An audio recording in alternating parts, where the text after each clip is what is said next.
Olha aí, tudo bom contigo? Mais um sábado para a gente continuar a nossa leitura bíblica, hein? E olha, no sábado passado a gente começou a falar de 1 Crônicas, mas foi só assim aquela pincelada, né? Aquele primeiro movimento, só para falar, é por aqui que eu vou pintar, porque agora a gente vai entrar nesse bate-papo mesmo. E para falar comigo sobre... Só para deixar um gostinho de quero mais, né, Gil? Para trazer você para ver com a gente aqui a continuação. Espero que você tenha curtido bastante Cantares. Mas a gente vai agora falar sobre crônicas. A gente vai falar o livro de 1 Crônicas e o livro de 2 Crônicas até o capítulo 17, tá bom? Vamos lá? Vamos bater um papo? Tudo bom contigo, Carol? Ora, tudo certo. Animadíssima, porque Crônicas vai retomar uma série de histórias que eu gosto. Vamos ver aí a história desse pessoal e por que a gente está aprendendo sobre essas histórias. Aliás, é um pessoal que não é novo pra gente, e a gente gosta mesmo, né? Olha, a gente vai falar de Saul, vai falar de Davi, vai falar de Salomão. Poxa vida, esses caras aí, a gente já teve um bom bate-papo sobre eles quando falamos sobre Samuel, né? Quando falamos de reis. E aí... Só gente importante. Só gente importante. Agora, pessoal, o que é interessante, a gente só para relembrar um pouquinho daquilo que a gente falou já no vídeo passado, não vou me delongar sobre isso, é que o livro de Crônicas foi escrito para aquele pessoal que está voltando do cativeiro e que precisava agora de uma nova, vamos dizer assim, de uma percepção melhor sobre a graça de Deus para a vida deles. Não uma percepção, de repente, talvez pesada, de o Deus que nos mandou para o cativeiro, que nos castigou com o pecado, mas o Deus da graça, o Deus que tem uma aliança com o povo, que ama o seu povo, que preserva a sua aliança, tanto a aliança que ele fez com Abraão, como a aliança que ele fez com Davi, que vai ser um dos personagens principais. E o que vai acontecer de certa forma? O livro de Reis vai apresentar assim, olha, vocês foram para o cativeiro, por quê? Porque vocês, tanto a liderança política, religiosa e o povo, tomou decisões erradas. E, de certa forma, agora é apresentar... Olha só, esses mesmos caras também tinham a conexão, tinham a compreensão do que era o certo a se fazer. E eles até fizeram. Olha, o templo foi construído, você tem ali o serviço religioso todo montado, pronto, tudo organizado. Então, o que vocês precisam fazer agora? Vocês vão reconstruir a nação, vocês vão reconstruir Jerusalém, vocês vão reconstruir os muros, vocês vão reconstruir o templo, vocês vão reconstruir a sua casa. O que deve fazer agora? Fazer a coisa certa. Essa é a graça do livro, né, Carol? É muito interessante, Gil, porque nesse começo pode até parecer um pouco chato a gente ter que ler esse monte de lista de nomes, mas eu reparei que no meio das listas dos nomes, né, porque esse povo estava de castigo, né, vamos colocar assim. Né, quando a gente é colocado de castigo, depois a gente tem que retomar, lembrar o que foi que a gente fez, né? Meu pai, quando me colocava de castigo, era assim, ele me explicava, o que foi que você fez, por que você está de castigo, mas agora vamos retomar, levanta, sacode a poeira, dá a volta por cima, a gente precisa entender de novo quem a gente é. Então, essa lista de nomes é importante por causa disso, por causa da nossa identidade. Quem a gente é, de onde a gente veio. E no meio dessas listas de nomes, eu acho muito interessante porque tem o que foi que essas pessoas fizeram. Quais foram as atitudes, boas ou ruins. Então, a gente está lembrando da história. A gente está lembrando, esse povo está lembrando quem fez o quê e por que fez e onde foi que isso desembocou. Isso eu acho muito interessante. Então, até o capítulo 9 a gente vai ver esse monte de coisas, né? E ênfases, né? Aquela ênfase no que é positivo. Isso é muito legal do livro de Crônicas também. É uma ênfase na lembrança boa, no referencial bom. Então, tudo bem, a gente já passou por dificuldade, a gente apanhou, a gente foi para o exílio de castigo, mas agora vamos retomar de maneira positiva aquilo que é um bom referencial e no qual a gente pode se basear para daqui para frente a gente tomar as melhores decisões? Bora fazer isso? Olha, eu posso dar spoiler? Tá? Tô autorizado? A gente já está acostumado, esse canal é de spoiler mesmo. Olha só. Isso é bem legal que a Carol tá falando. Eu vou dar um spoiler, assim, do livro de Crônicas. Oficialmente, o livro de Crônicas é um livro só. Foi a partir, basicamente, da Septuaginta, que foi a tradução do hebraico para o grego, que começou a dividir entre primeiro e segundo. Mas ele, de certa forma, é um livro único, né? E ele é dividido, se você observar, em 4 partes. A primeira parte são essas genealogias, que vai falar exatamente o que a Carol falou. Quem nós somos, né? Da onde nós viemos, né? O que eu estou fazendo aqui? A segunda parte vai dar foco no reinado de Davi. E esse foco vai ser importante por quê? Porque é uma aliança davídica que vai ser reproduzida. Tem lá em Samuel, mas aqui vai ser novamente colocado, em 2 Samuel 7. Aqui vai ser novamente colocada essa aliança. O profeta, inclusive, trazendo essa aliança de Deus para Davi, muito forte, muito especial.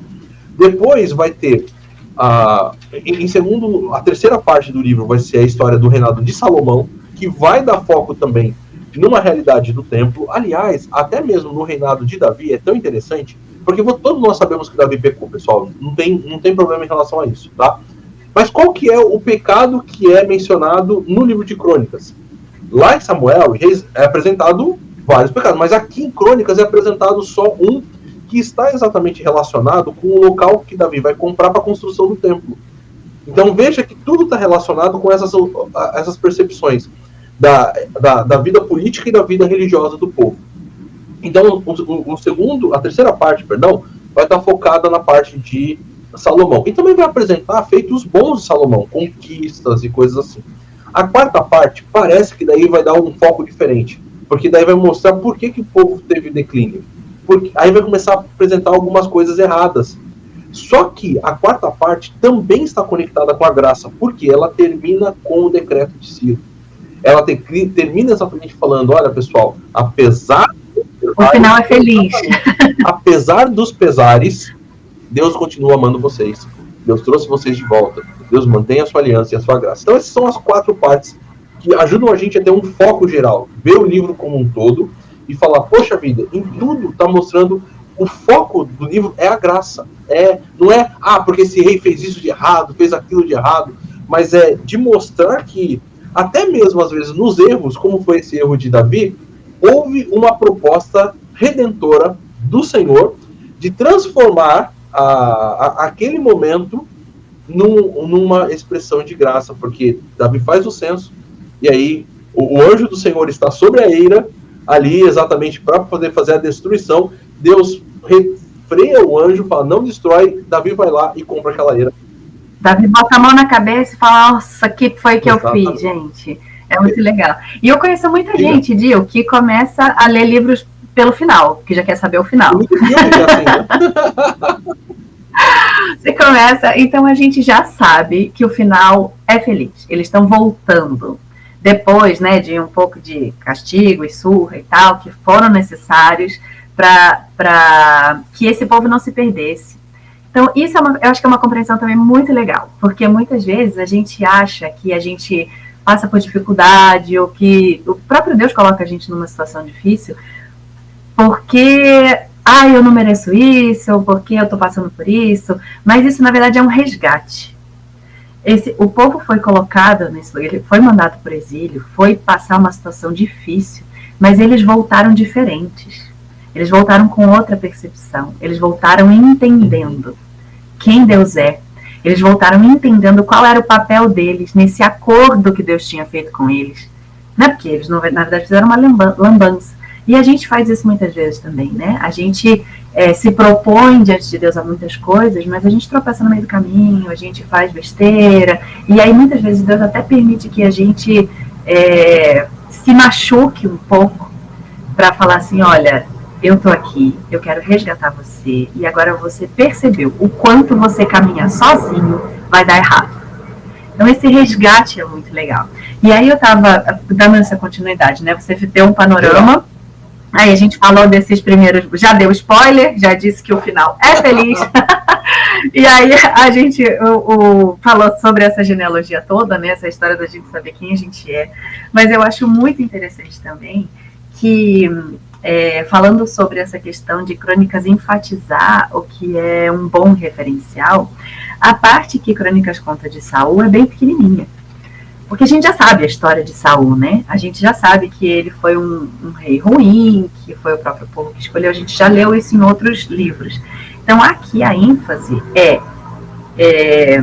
eu achei muito interessante que a mensagem fala assim, Saul morreu por ser desobediente ao Eterno. Ele não obedeceu às ordens do Eterno, pelo contrário. Em vez de buscar o Eterno, procurou o conselho de uma médium. Por isso o Eterno tirou sua vida e entregou o seu filho Davi. Então, ainda que a gente tenha bons referenciais, que a gente precise se apegar a isso para continuar e ter esperança de continuar a caminhada, é importante a gente saber onde não errar, onde não pisar na bola. E essa história de Saul é muito interessante, porque aí de novo, né, a gente já viu isso em Reis, em Samuel, em Reis, o contraste entre Saul e Davi, a ênfase, né, que o texto dá para Davi ser um bom referencial. Saul era independente. Saul achava que ele podia fazer as coisas por conta própria e buscar a força nele mesmo ou naquilo que ele via ou que ele achava que podia controlar. Então, no fim das contas, essa questão de procurar, e eu fiquei pensando sobre isso, quantas coisas a gente busca hoje, né? A gente busca estabilidade financeira, a gente busca conhecimento, a gente busca até ajudas místicas, né? A gente busca, às vezes, né, uma consulta, né, uma cartomante, alguma coisa que lê a mão, alguém que vai me dizer o que eu tenho que fazer. No fundo, esse tipo de coisa é eu querendo controlar a minha história, a minha existência e não depender de Deus para as coisas. E aí, Crônicas enfatiza logo em seguida o da visão, que aí é o cara que depende de Deus, que consulta a Deus, que quando faz alguma coisa errada ele fica sentido, isso que você falou, né? Quando ele tá lá estabelecido já, aquele reizão dominando sobre Israel inteiro, ele fala, vou contar a galera que eu quero saber o tamanho do meu poder. E até, eu acho interessante que até o parceiro dele, né, o Joabe, fala, cara, não faz isso, que não é boa coisa. Mas não, Davi manda, então ele vai fazer, mas ele repensa, ele bota a mão na cabeça e fala, não foi legal, meu Deus, me perdoa e me ajuda. E aí Deus vem em resgate e faz aquela coisa bonita, que é aquela aliança com ele, né, aquele acordo de que vamos manter essa dinastia reinando, porque Deus reina através disso. Isso que é legal, né? A gente perceber essa ideia de que Deus reina. Eu acho que esse era o ponto principal. É entender que o que existia de fato era uma teocracia e que era Deus que reinava. E para esse povo agora que está voltando do exílio, essa mensagem é extremamente importante. Qual que é o importante? O importante é quem está sentado no trono aqui em Jerusalém. O importante é qual é o nome do sacerdote que está cumprindo, ou o importante é Deus reinar sobre nós. Aliás, isso é uma das dinâmicas que envolve toda a compreensão da realeza, né? Porque quando o povo pede um rei, lá em 1 Samuel capítulo 8, e Samuel tá bravo, esse povo me rejeitou. Deus fala assim, quem é você na fila do pão? Esse povo rejeitou eu, não foi você. Você acha que o povo está rejeitando você porque você está citando, é um dos juízes aqui, está, de certa forma, liderando o povo? Olha, é a mim que eles estão rejeitando. Então, toda essa ideia, ela está centrada, ela é extremamente profunda na compreensão que o povo deveria ter a respeito da sua conexão com o sagrado, com o divino. E isso é diferente, pessoal, porque, oficialmente, o que você tinha nas culturas dos povos do Antigo Oriente, o rei, ele era uma divindade, né? Então, no rei do Egito, o próprio Nabucodonosor, né? É uma conexão mais aqui direta, afinal, constrói a minha imagem, tem que adorar a minha imagem, tem que fazer isso, tem que fazer aquilo. No povo de Israel, não. O rei é um servo do Senhor para o bem do povo, né? Inclusive, é isso que vai dar até mesmo essa história do recenseamento, porque daí o povo é castigado e Davi fala, mas fui eu que pequei, não castigo o povo não. Eles não tem nada a ver com isso, foi eu que fiz errado. Eu fiz, é um castigo para mim. Gente, se você pensar, um rei falando sobre isso, porque a ideia que a gente tem, inclusive de política, hoje, a gente não vai entrar aqui em política, mas a ideia de política geral é o seguinte, eles governam para eles mesmos e o povo que se lasque. É a ideia geral, o povo sofre. A ideia de Davi como rei foi, eu errei, por favor, não castiga o povo, castiga a mim. Cara, isso é totalmente diferente, é uma percepção absurdamente revolucionária. revolucionária. E, Gil, é muito interessante, né? As pessoas falam, né, de democracia e tudo isso. Nessa época já, o rei tinha que seguir uma lei.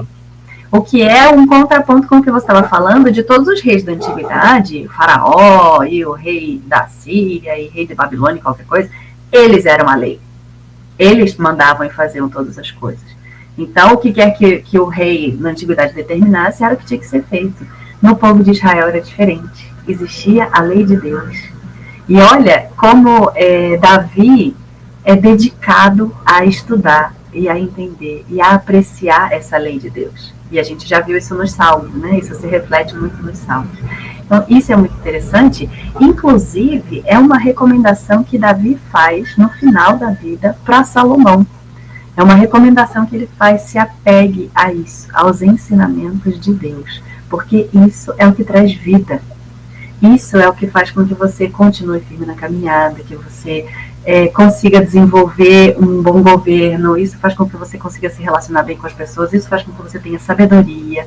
Então, tudo o que a gente vê de bom que acontece, e é legal que Crônicas enfatiza isso, tudo o que a gente vê de bom que acontece é porque a gente está conectado com Deus, é porque a gente entendeu que a gente precisa se relacionar com Deus para se compreender, para se relacionar bem com o outro, para conseguir administrar as coisas que Deus coloca na nossa mão para administrar. Então, tudo vem de Deus. E isso não é... Muitas vezes a gente pensa que é assim, a lei de Deus é uma coisa que eu tenho que cumprir no quadradinho, tudo certinho, como se fosse uma imposição. Muito pelo contrário. A lei de Deus, ela protege a gente e ela dá liberdade para a gente agir de maneira sábia em todas as situações. E é a recomendação, eu acho muito interessante, que quando Davi manda Salomão construir o templo, Davi prepara tudo. Davi já deixa tudo prontinho, porque ele tem esse desejo de agradar a Deus. Olha que bonito, né? Davi tem esse desejo muito grande de agradar a Deus. Então ele fala, tudo bem, Deus não me deixou construir esse templo, mas eu vou preparar tudo. Eu vou fazer aqui as minhas alianças, eu vou pegar madeira do cedro do Líbano, que é forte, vamos ouro de algum lugar aqui, e a gente vai deixar tudo preparado. E deixou tudo de bandeja para Salomão, mas ele deu essa recomendação. Fala, se apegue a Deus, porque Deus é quem faz. Isso fica claro nas coisas. O livro apresenta, por exemplo, vitórias militares de Davi.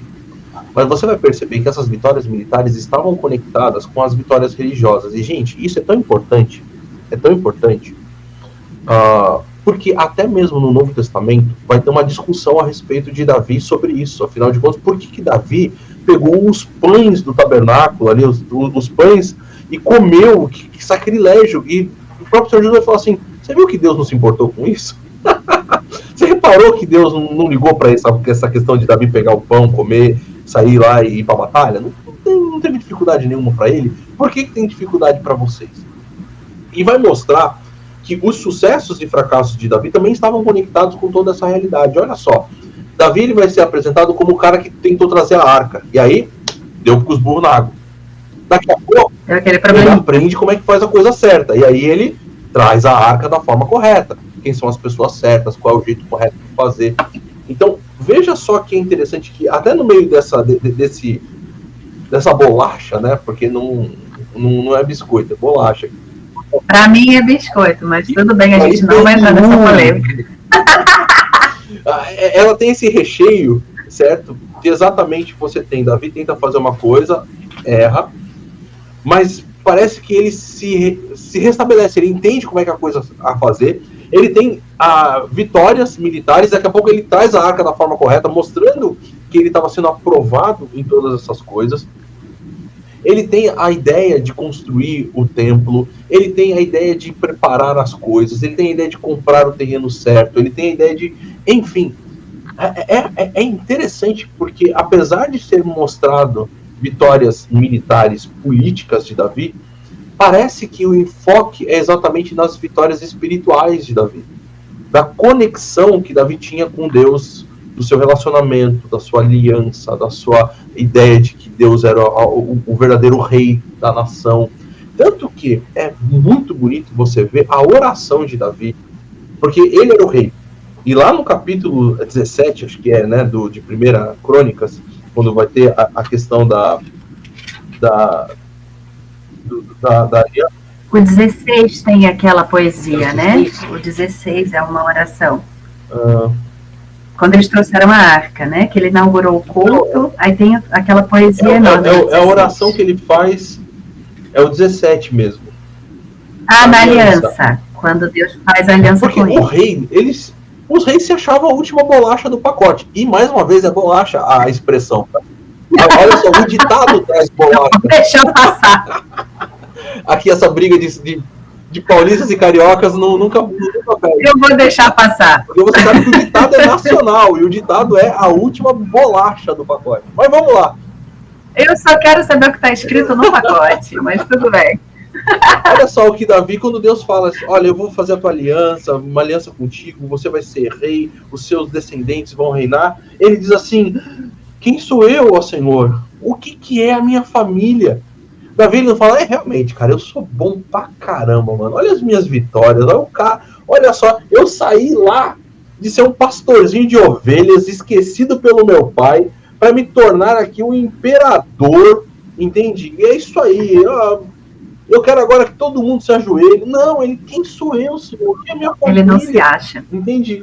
Olha, o que mais eu posso fazer para te honrar? Essa humildade. Essa humildade de Davi exatamente.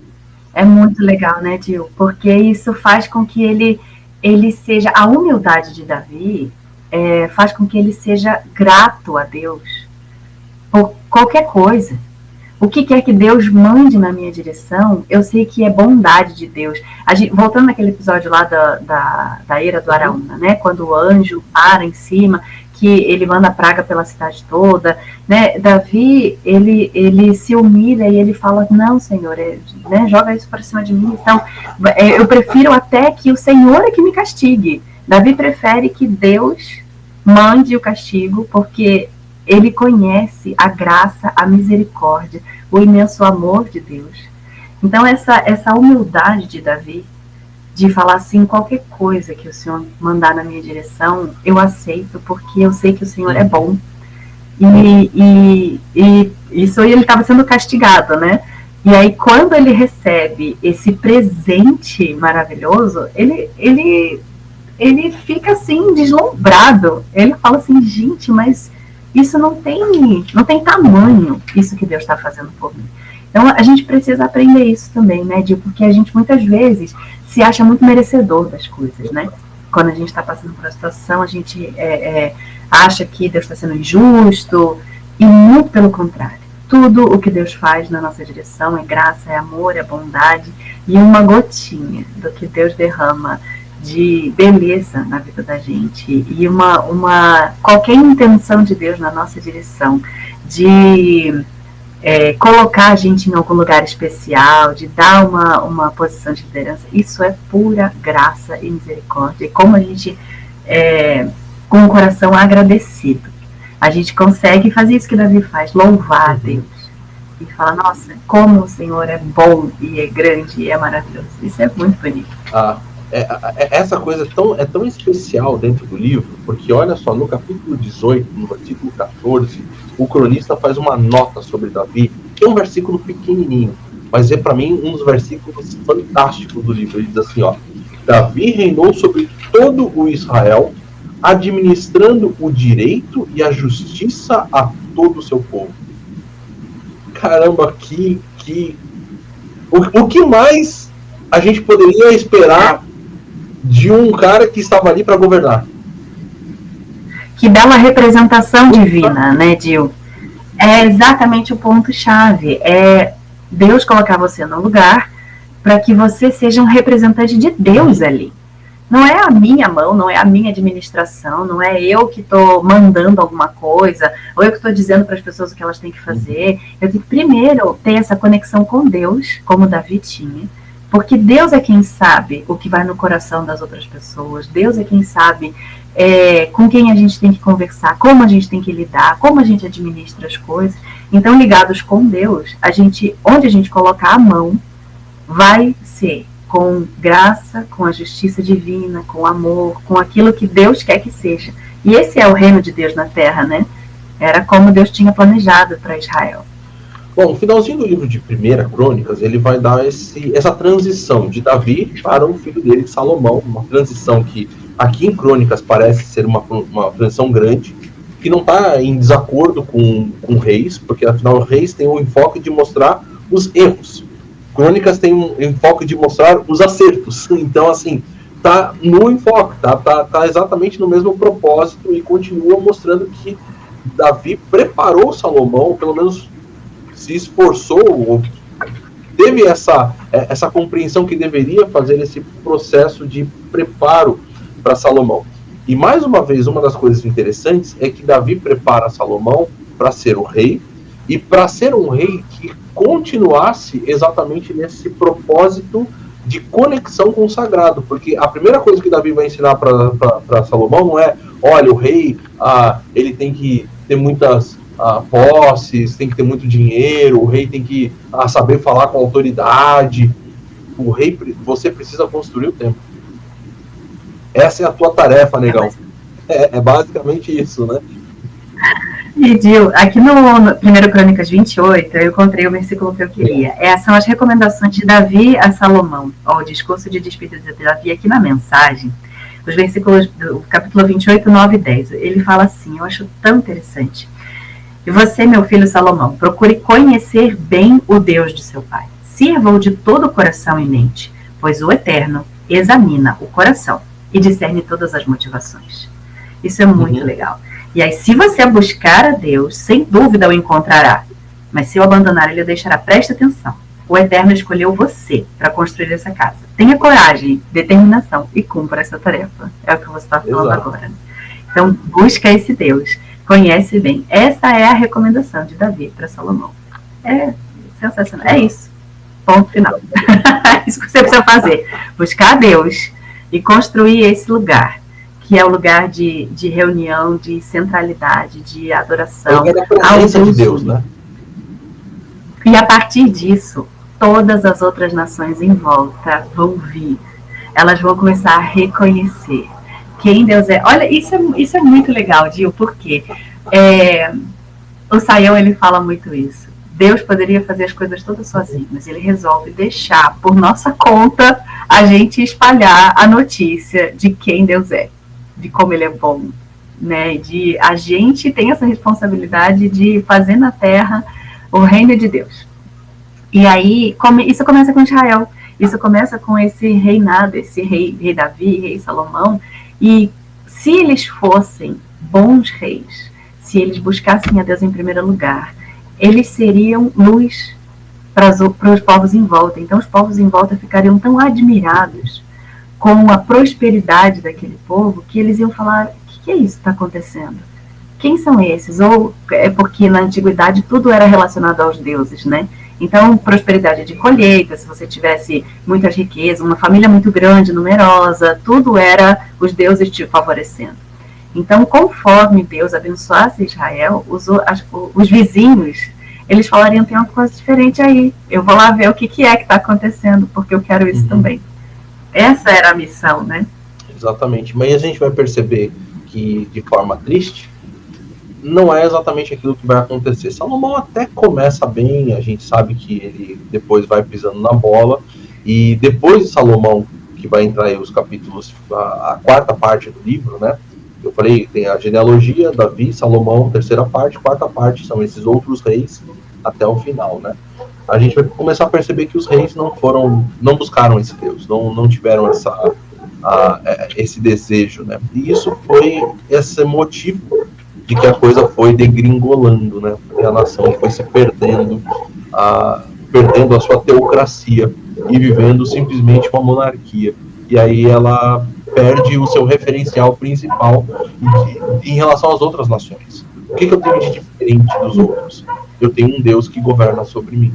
Agora não, eu tenho um rei que não necessariamente foi um rei bom, um rei mau, em relação à questão do povo, no sentido de que muitos desses reis tiveram conquistas militares, tiveram coisas assim, mas que tirou totalmente. Não foi como exatamente Davi, que não estava preocupado só em reinar politicamente, mas estava preocupado com a religiosidade do povo, estava preocupado com a vida espiritual, e reinou com essa ideia. É por isso que tanto o livro de Reis, Crônicas, vai sempre falar, não reinou como Davi, não foi como seu pai Davi. Né? Então, isso é muito forte, é muito importante. E eu volto, Dio, naquela questão do álbum de família, né? Essa história está sendo contada para a gente lembrar que a gente não precisa, não deve repetir os erros do passado, né? E é muito interessante porque quando a gente senta lá em casa para bater papo, né, aquela mesona grande, quando a gente fala assim, vamos chamar só um pedacinho da família, pronto, 20 pessoas.